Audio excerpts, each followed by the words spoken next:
September 11, 2001. A Tuesday morning in America, the sky was clear, the air was crisp, and the country went about its daily routine.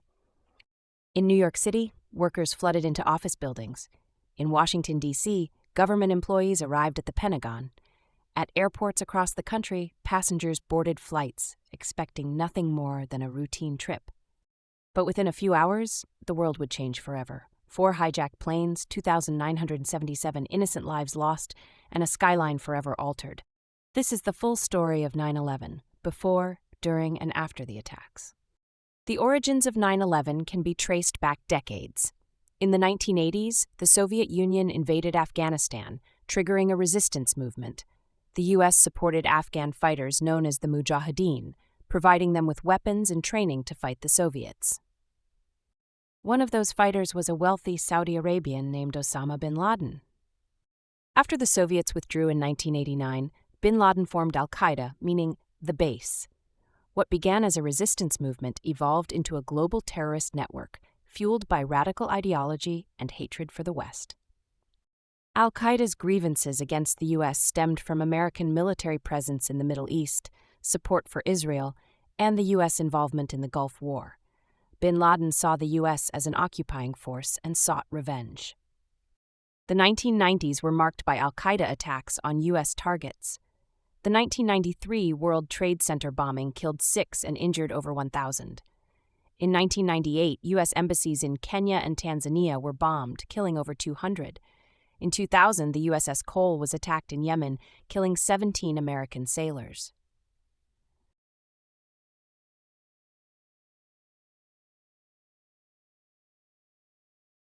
On the morning of September 11, 2001, 4 commercial flights took off. American Airlines Flight 11, United Airlines Flight 175, American Airlines Flight 77, and United Airlines Flight 93.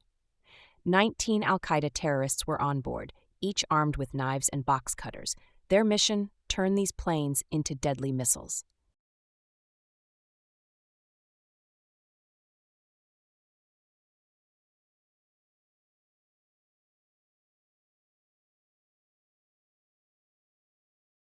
At 9:03 a.m., Flight 175 slams into the South Tower. The world now knows this is a coordinated terrorist attack. At 9:37 a.m., Flight 77 crashes into the Pentagon, the headquarters of the U.S. military. A massive fireball erupts, killing 125 people inside. At 9:59 a.m., the South Tower collapses, sending a shockwave through lower Manhattan.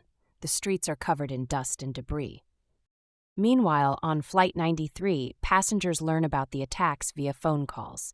They refuse to let their plane be used as a weapon. Led by Todd Beamer and others, they fight the hijackers. The plane crashes in a Pennsylvania field, saving countless lives, possibly preventing an attack on the White House or U.S. Capitol.